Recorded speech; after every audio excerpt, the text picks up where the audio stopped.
Malam mulai menyelimuti kawasan pegunungan di perbatasan antara dua desa tua di Jawa Tengah. Udara menjadi lebih dingin dari biasanya. Kabut tipis turun pelan, menutupi jalanan kecil yang hanya cukup dilalui satu mobil. Angin menderu di antara pepohonan, menyelipkan bisikan-bisikan samar, seolah ada yang ingin memperingatkan. "Bro, ini beneran jalan ke arah penginapan?" tanya Bayu, sambil menatap layar ponselnya yang sudah tak menangkap sinyal. "Google Maps-nya muter-muter terus," jawab Raka dari balik kemudi. Matanya tak lepas dari jalanan tanah yang mulai tak rata. Tadi katanya belok kanan di simpang 3, tapi ini malah kayak masuk ke hutan. Bayu mengerutkan dahi. Tadi jelas-jelas papan petunjuknya ke arah desa wisata. Mungkin cuma jalan pintas. Mereka berdua baru saja pulang dari sebuah pendakian dan hendak menginap semalam di homestay murah yang direkomendasikan pendaki lain. Tapi keputusan untuk mengambil jalan pintas itu menjadi awal dari segalanya. Setelah melewati tanjakan terakhir, jalanan di depan mereka berubah drastis. Aspal habis, digantikan jalan bebatuan. Di kiri kanan, pepohonan seperti menutup langit. Tak ada lampu jalan, hanya sorotan lampu mobil yang kini tampak suram oleh kabut yang makin tebal. Tiba-tiba, sesuatu seperti batu menghantam bagian bawah mobil. Raka refleks menginjak rem. Mesin mendengus, lalu mati. "Waduh, jangan bilang mogok," keluh Raka, mencoba main starter ulang. Tak berhasil. Bayu turun, senter di tangan, mencoba melihat ke bawah kolong. "Gak ada apa-apa sih. Tapi ini daerah mana sih? Serem banget, bro." Raka membuka kaca, matanya menyapu sekeliling. Sunyi, tak ada suara binatang malam, hanya desir angin dan bunyi ranting bergesekan. Sampai tiba-tiba, terdengar suara gamelan, lembut, seolah dimainkan dari kejauhan. Tapi jelas, bukan dari speaker, bukan pula dari radio. Bayu dan Raka saling pandang. "Lo denger?" tanya Bayu pelan. Raka mengangguk.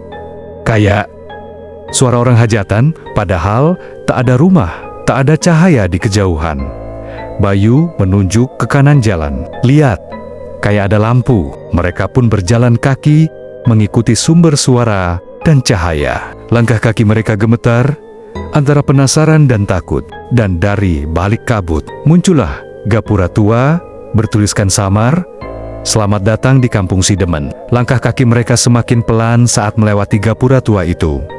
Kayunya lapuk, catnya mengelupas. Tulisan Kampung Sidemen seperti sudah lama tak tersentuh tangan manusia. Raka dan Bayu merasa hawa di sekitarnya berubah drastis. Suara gamelan makin jelas, seperti berasal dari pusat kampung. Di balik kabut, perlahan-lahan, rumah-rumah tradisional Jawa bermunculan. Semua terbuat dari kayu jati, sebagian beratap rumbia. Tapi anehnya, tak satu pun terlihat lampu listrik. Penerangan hanya dari lampu minyak yang redup, terpasang di setiap sudut rumah. "Ini beneran kampung wisata?" gumam Bayu. Tiba-tiba, seorang pria tua muncul dari sudut jalan. Bajunya seperti lurik jadul, rambutnya memutih, dan kulitnya keriput. "Selamat malam." Nah, katanya ramah, namun matanya tajam, menusuk seperti menilai mereka. Raka dan Bayu refleks mengangguk. "Maaf Pak, kami tersesat. Mobil kami mogok di jalan sana. Terus kami lihat ada kampung ini." Orang tua itu hanya mengangguk pelan. "Tak apa, kalian masuklah. Malam ini kebetulan malam selikuran. Kami sedang mengadakan kenduri besar." Semua tamu diterima. Bayu ragu. "Kampung ini namanya Sidemen ya Pak?" "Di peta nggak ada." Wajah orang tua itu mendadak datar. "Bukan, semua tempat perlu ada di peta, Nak." Kemudian ia melangkah masuk ke lorong kampung. Gamelan mengiringi langkahnya, wajahnya menghilang di balik kabut. Raka menarik lengan Bayu. "Bro, kita balik ke mobil aja. Ini nggak beres." Tapi saat mereka berbalik arah, gapura sudah hilang. Hanya pepohonan gelap, tak ada jalan, tak ada tanda mereka pernah datang dari arah itu. Bayu menelan ludah. "Gue yakin tadi gapura di belakang kita. Ini mimpi atau gimana sih?" Raka menyalakan senter ponselnya, tapi baterainya hanya sisa 2%, dan langsung mati. Mereka menoleh ke arah kampung. Seorang ibu-ibu tua mengenakan kebaya dan konde tengah melambai dari sebuah rumah. "Ayo masuk, Nak. Kalian pasti lapar." Raka dan Bayu terdiam. Mereka memutuskan ikut, meski hati menolak. Sambil menguatkan diri, mereka masuk ke rumah itu. Dalamnya gelap. Hanya cahaya lampu minyak di meja. Aroma bunga melati menguar. Di ruang tamu, ada 3 kursi kayu kosong menghadap meja saji berisi tumpeng dan lauk pauk. Sang ibu menyodorkan air putih dan mengangguk. "Makanlah sebelum gamelan berhenti." "Kenapa, Bu?" tanya Bayu. Perempuan itu tersenyum, tapi senyumnya aneh. Kalau gamelan berhenti, maka yang tak terlihat akan mulai muncul. Tiba-tiba, gamelan di luar langsung berhenti. Dan saat itulah, suara langkah kaki terdengar dari luar rumah. Tapi, tak ada siapapun. Langkah kaki itu terdengar berat menyeret, tapi anehnya, tak ada bayangan di luar jendela. Tak ada suara orang bicara, hanya langkah dan derit kayu seolah diinjak sesuatu yang sangat tua. Bayu menoleh pada ibu tua itu. "Bu, itu siapa yang datang?" Ibu itu hanya menatap keluar jendela dengan sorot yang berubah menjadi hampa. "Itulah kenapa kalian seharusnya tidak datang malam ini." Tiba-tiba, pintu rumah berderit terbuka sendiri. Udara dingin menyelinap masuk. Lampu minyak berkedip seperti hendak padam, dan dari luar, sesosok tubuh tinggi menjulang perlahan, melangkah masuk. Bayu mundur. Tubuhnya menggigil. Sosok itu tak memiliki wajah, hanya kulit pucat mulus tanpa lubang mata, hidung, atau mulut. Ia mengenakan kain kafan robek, dan setiap langkahnya mengeluarkan suara krek, krek, seperti tulang patah. "Jangan lihat matanya," bisik ibu tua itu. Raka menelan ludah. "Dia nggak punya mata, Bu." Sosok itu berhenti di ambang pintu. Diam, menghadap mereka. Lalu, gamelan kembali berbunyi. Dan dalam sekejap, makhluk itu menghilang begitu saja. Bayu menjatuhkan diri ke lantai. Napasnya tak beraturan. "Ini apa sih tempat sialan ini?" Ibu tua itu berdiri dan menutup pintu perlahan. "Kampung ini bukan kampung untuk yang hidup. Kalian harus pergi sebelum tamu malam berikutnya datang." "Tamu malam?" tanya Raka. "Apa maksudnya?" Ibu itu menatap mereka tajam. "Setiap malam selikuran, kampung ini terbuka untuk dunia luar. Kadang, manusia biasa bisa masuk. Dan jika tidak hati-hati, mereka tidak bisa keluar selamanya." Bayu panik. "Gimana caranya keluar, Bu?" Ibu tua itu menghela napas panjang. "Kalian harus menemukan pendopo utama di tengah kampung. Di sana ada cermin besar. Itu satu-satunya jalan keluar. Tapi sebelum kalian sampai ke sana, kalian akan dilihat, diikuti, bahkan ditawari sesuatu oleh mereka yang tinggal di sini. Jangan terima apapun. Jangan jawab saat dipanggil. Dan jangan menoleh jika kalian mendengar nama kalian disebut." Di luar, suara angin tiba-tiba berubah jadi ratapan. Seperti ada ratusan orang menangis bersamaan. "Cepat, pergi sekarang," desak si ibu sambil membuka pintu belakang rumahnya, menunjukkan jalan setapak sempit yang hanya cukup untuk 2 orang berjalan berdampingan. Raka menggenggam tangan Bayu. "Ayo, kita keluar dari neraka ini." Dan dengan senter ponsel yang nyaris mati, mereka melangkah ke dalam gelapnya lorong bambu, tanpa tahu bahwa mereka sedang diawasi. Lorong bambu itu seperti tak berujung. Gelap, dingin, dan suara alam terasa begitu aneh. Tidak ada jangkrik, tidak ada kodok, hanya bisikan. "Bayu, Raka." Mereka langsung menoleh ke arah suara itu. Tapi tak ada siapapun. Bayu mencengkeram bahu Raka. "Tadi itu suara ibu gue. Gue hafal." Raka menahan Bayu. "Lo lupa," kata si ibu tadi. "Jangan pernah jawab, apalagi kalau namamu dipanggil." Bayu mengangguk pelan, tapi jantungnya berdetak kencang. Langkah mereka semakin cepat, tapi jalan di lorong bambu itu terasa berputar-putar. Mereka merasa seperti berjalan dalam lingkaran yang sama. Tanah di bawah kaki mereka makin becek, seperti berlumpur darah. Setiap langkah terasa berat. Sampai akhirnya, mereka melihat cahaya samar di kejauhan. Sebuah pendopo tua berdiri di tengah tanah lapang yang dikelilingi kuburan-kuburan kecil. Banyak nisan-nisan tua berdiri miring, sebagian sudah patah. Di tengah pendopo, berdiri cermin besar setinggi manusia. di bingkai kayu jati hitam penuh ukiran. Bayu mendekat. Itu pasti cerminnya.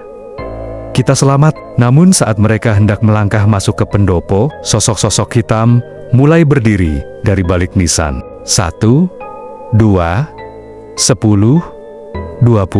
Mereka mengenakan pakaian seperti manusia biasa. Ada yang bersarung, berkebaya, ada yang masih anak-anak. Tapi wajah mereka hancur, matanya bolong, pipinya terkelupas, dan mulut mereka ternganga seolah ingin menelan. Mereka mulai menari di sekitar pendopo, sambil melantunkan lagu Jawa lama yang liriknya berubah menjadi mantra. Aja Bali, aja Bali, awakmu wis dadi titipan, jangan pulang, jangan pulang. Kau sudah jadi titipan. Bayu merapatkan tubuhnya ke Raka, mereka nari sambil nutupin jalan ke cermin. Gimana caranya? Kita bisa masuk ke sana. Raka mengamati pola tarian mereka. Mereka bergerak, berputar. Kita harus ikut arus mereka. Dan masuk saat celah terbuka. Bayu ragu kalau mereka nyentuh kita. Raka menelan ludah. Jangan biarkan mereka nyentuh. Apapun yang terjadi. Dan saat celah itu terbuka, mereka berdua langsung menyusup ke dalam lingkaran, menahan napas, melewati jasad-jasad hidup yang menari dengan kaki membusuk. Satu tangan hampir menyentuh kepala Bayu, tapi ia berhasil menunduk. Mereka melesat masuk ke pendopo. Bayu berlari ke depan cermin. Cepat, ayo. Tapi saat mereka menatap ke cermin, yang terlihat bukan bayangan mereka, tapi dua sosok yang sudah mati, membusuk, dengan mata melorot, dan darah mengalir dari kepala. Raka terdiam. Itu, kita, Bayu berbisik. Jangan percaya apa yang lo lihat. Fokus. Lalu dari belakang mereka, sebuah suara berat berbisik. Kalian tidak diundang. Tapi kalian sudah masuk. Maka sekarang, kalian harus meninggalkan sesuatu untuk bisa keluar. Raka menoleh, dan melihat lelaki berpakaian adat pengantin Jawa. Berdiri tanpa wajah. Tubuhnya tinggi, tangannya panjang menjuntai ke tanah. Dan dari lehernya, tergantung tanda selamat datang yang tertulis dalam aksara Jawa kuno. Sosok itu menunjuk ke dada mereka. Berikan kenangan terindah kalian, dan kalian bisa kembali. Bayu dan Raka membeku. Sosok tinggi tanpa wajah itu berdiri begitu dekat. Nafasnya terasa seperti embun es yang menggigit kulit. Tangannya perlahan terulur, menunjuk dada mereka berdua. Berikan kenangan terindahmu, atau kalian tidak akan bisa keluar selamanya. Bayu menelan ludah. Suaranya bergetar. Kenangan. Maksudnya, tiba-tiba, udara di sekitar mereka berubah. Lantai pendopo menghilang, digantikan kenangan masa kecil Bayu. Ia berlari di sawah, bersama almarhum ayahnya, tertawa lepas. Lalu berganti dengan kenangan Raka, saat malam tahun baru bersama ibu dan adiknya, berpelukan melihat kembang api. Bayu menjerit. Jangan, itu kenangan paling penting gue. Tapi sosok tanpa wajah itu hanya mengangguk pelan. Itulah bayarannya. Tanpa kenangan, kalian akan hidup, tapi akan kosong. Tak tahu siapa kalian. Raka menatap cermin. Wajah mereka mulai memudar dari refleksi. Cermin itu bergetar, seolah bisa runtuh sewaktu-waktu. Kita nggak punya pilihan, Bayu. Raka berteriak. Kalau kita nggak keluar sekarang, kita bakal jadi salah satu dari mereka. Bayu memejamkan mata. Air matanya jatuh. Ayah, maaf. Mereka berdiri di depan cermin, meletakkan tangan ke permukaannya. Cermin mulai menyerap cahaya dari tubuh mereka. Wajah di dalam refleksi berubah. Lebih pucat, lebih tua, kosong, seperti lupa akan sesuatu. Dan tiba-tiba, cermin itu pecah dari dalam, dan mereka berdua terhempas ke tanah basah. Di tengah hutan, mereka membuka mata perlahan. Langit sudah terang. Fajar menyingsing. Udara masih dingin, tapi tak lagi mencekam. Di belakang mereka, tak ada lagi pendopo, tak ada kuburan, tak ada kampung. Hanya pepohonan dan jalan setapak. Bayu terduduk lemas. Raka juga. Tapi saat mereka saling tatap, ada yang aneh. Lo, inget siapa nama bokap lo? Tanya Raka. Bayu mengerutkan dahi. Gue tahu mukanya, tapi lupa namanya. Raka menunduk. Gue juga ingat wajah nyokap gue, tapi nggak bisa ingat suara dia. Kenangan itu telah hilang. Mereka berjalan menyusuri jalan setapak, sampai akhirnya bertemu warga desa yang sedang mencari kayu. Warga itu menatap mereka, aneh. Kalian dari mana? Itu daerah terlarang. Dulu pernah ada kampung tua di sana, tapi penduduknya hilang semua waktu malam selikuran. Udah lama banget. Bayu dan Raka hanya terdiam. Mereka tahu, kampung itu memang pernah ada. Tapi kini, mereka adalah bagian dari rahasia kelam yang tak bisa dijelaskan dengan logika. 2 minggu berlalu sejak Raka dan Bayu kembali dari pengalaman yang tak bisa dijelaskan oleh nalar. Mereka sudah kembali ke kota, ke rutinitas masing-masing, tapi sejak hari itu, ada kekosongan yang tak bisa diisi. Mereka tertawa, tapi terasa hampa. Mereka bicara, tapi tak tahu apa yang hilang dari dalam diri. Bayu sering duduk di kamarnya berjam-jam, menatap foto lama. Ia tahu di foto itu ada almarhum ayahnya, tapi tak ingat cerita di balik senyuman mereka. Nama sang ayah pun seperti tertelan kabut. Raka lebih parah. Ia mulai sering bermimpi buruk. Dalam mimpinya, ia berdiri di pendopo, dikelilingi wajah-wajah tak dikenal yang menari dan memanggil-manggil. Bukan namanya, tapi kembalilah. Kembalilah. Raka memutuskan mencari tahu soal kampung Sidemen. Ia menyusuri arsip tua, bertanya pada komunitas urban legend, bahkan ke dukun di daerah Banyumas. Dan akhirnya, di satu perpustakaan tua di kota Purworejo, ia menemukan satu catatan lapuk. Kampung Sidemen adalah desa tua yang dahulu dihuni oleh para penganut ilmu pengunci arwah. Mereka percaya, untuk hidup kekal, mereka harus mengikat jiwa-jiwa yang tersesat di malam-malam tertentu. Malam selikuran, malam ke-21 di bulan Jawa, diyakini sebagai malam paling tipis antara dunia nyata dan gaib. Mereka membuka portal dan menunggu tamu untuk dijadikan penebus. Setelah 1965, kampung itu hilang dari peta. Pemerintah tak pernah mencatat keberadaannya lagi. Tapi penduduk sekitar tahu bahwa di malam tertentu, jika seseorang salah jalan, mereka bisa menemukannya kembali. Raka menutup buku itu dengan tangan gemetar. Mereka memang tak sengaja masuk ke portal malam selikuran, dan mereka membayar untuk keluar. Dengan kenangan, Bayu merasa harus kembali. Kalau kita masuk waktu malam selikuran, bisa jadi portal itu terbuka lagi. Mungkin kita bisa ambil kenangan kita kembali.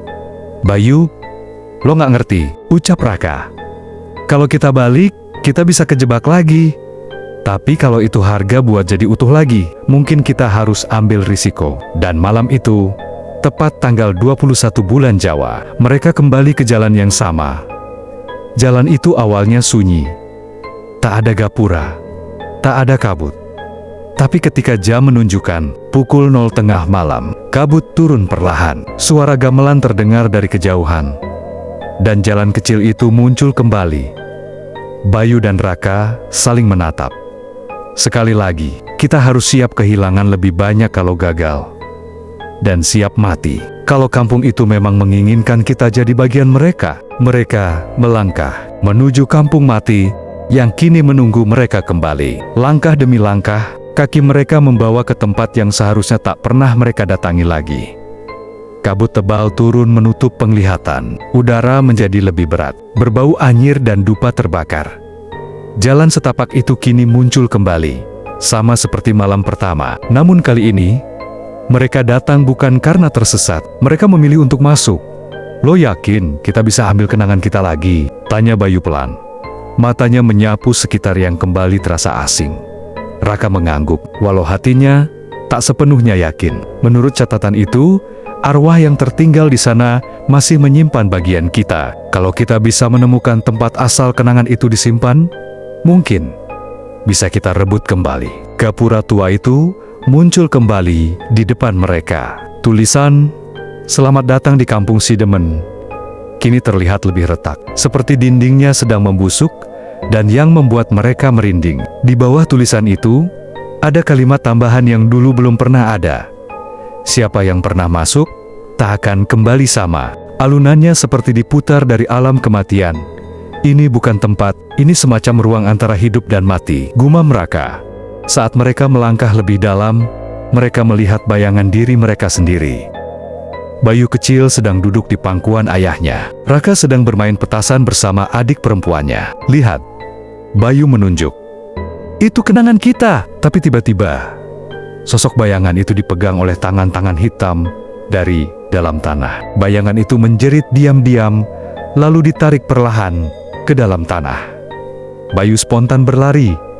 Bayu, jangan! Raka meneriaki. Tapi Bayu terlalu emosional. Bayu menubruk tanah tempat kenangan itu ditarik. Ia menggali dengan tangan kosong, menjerit-jerit seperti orang gila. Gua nggak mau kehilangan ini.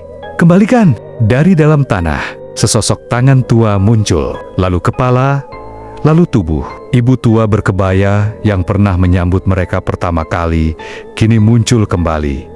Ia tersenyum miring. Kalian datang kembali, ya? Tapi, kali ini, tak semudah dulu. Raka menelan ludah. Kami cuma ingin kenangan kami kembali. Kami tidak mengganggu. Ibu tua itu memandang mereka lama. Untuk mendapatkan kembali sesuatu, kalian harus memberikan pengganti yang setara. Bayu berdiri, tangannya kotor oleh tanah merah dan darah. Apa penggantinya? Apa yang kalian mau? Satu jiwa, satu kenangan. Suara itu bukan dari si ibu, tapi dari semua rumah yang kini berbisik bersamaan. Berikan satu jiwa yang belum pernah masuk ke sini. Satu orang.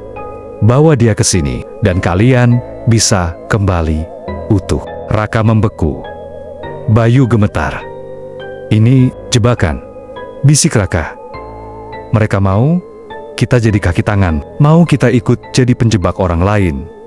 Si ibu menatap mereka dalam-dalam. Atau kalian bisa tinggal di sini selamanya bersama kenangan kalian yang utuh. Tapi kalian bukan lagi manusia. Dan saat itu terdengar tangisan dari rumah di ujung kampung.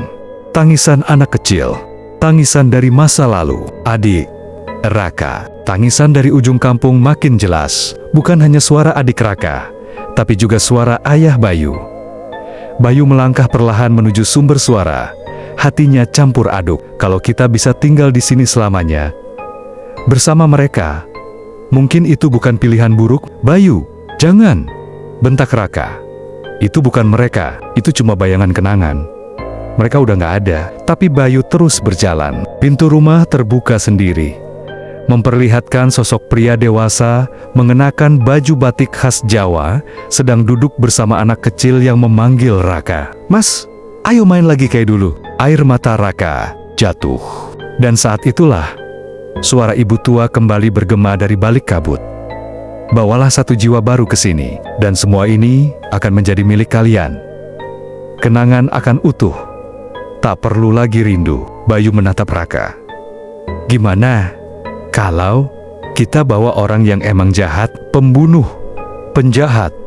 Mereka layak jadi pengganti. Raka menggeleng perlahan. Kalau kita mengorbankan satu orang, bahkan penjahat sekalipun, kita nggak beda dari mereka. Kampung ini akan tetap menelan jiwa. Kita jadi bagian dari lingkaran. Sunyi. Kabut menggulung makin pekat. Sosok-sosok yang dulunya diam, kini bergerak. Semua arwah penghuni kampung keluar dari rumah masing-masing. Mata mereka kosong. Bibir mereka membisikkan satu kalimat. Kalian tak bisa keluar lagi tanpa tumbal. Bayu dan Raka berlari, melewati jalan yang kini berubah menjadi kuburan. Tanah bergelombang, pepohonan berdarah. Cermin besar yang dulu jadi pintu keluar, kini retak dan tertutup rantai. Bayu menghantam permukaannya. Kita terjebak. Raka berbalik dan melihat si ibu tua berdiri di belakang mereka. Kini tubuhnya berubah menyerupai rangka hidup berkulit kering, matanya menyala merah. Ada satu jalan keluar terakhir, katanya, tersenyum penuh taring. Salah satu dari kalian tetap tinggal. Satu pergi, satu jadi penjaga. Penjaga pintu antara dunia. Mereka saling tatap. Bayu menunduk. Raka, gue yang tinggal. Lo yang keluar. Bokap gue pernah bilang, hidup itu nggak selalu soal yang kita mau, tapi yang kita pilih. Raka memeluknya. Lo yakin? Bayu mengangguk dengan senyum getir. Gue kehilangan Kenangan, tapi kalau gue tetap di sini, lo bisa bawa cerita ini keluar. Lo bisa kasih tahu orang-orang, biar nggak ada yang masuk lagi. Raka berdiri dengan gemetar. Ia menoleh ke arah cermin. Perlahan, rantainya mengendur. Cermin bersinar. Sementara Bayu perlahan berjalan ke tengah pendopo. Arwah-arwah berkumpul, menatapnya. Dan ketika Bayu duduk bersila, semua arwah itu menunduk. Dia telah memilih menjadi penjaga kampung mati. Raka menatapnya sekali lagi, lalu melangkah masuk ke dalam cermin. Raka terbangun di rumah sakit. Tubuhnya penuh lumpur. Polisi bilang dia ditemukan warga tergeletak di tepi hutan. Ia mencoba bercerita soal kampung Sidemen, tentang Bayu, tentang arwah, tentang cermin, tapi tidak ada yang percaya. Tidak ada data soal Bayu. Tidak ada catatan peristiwa.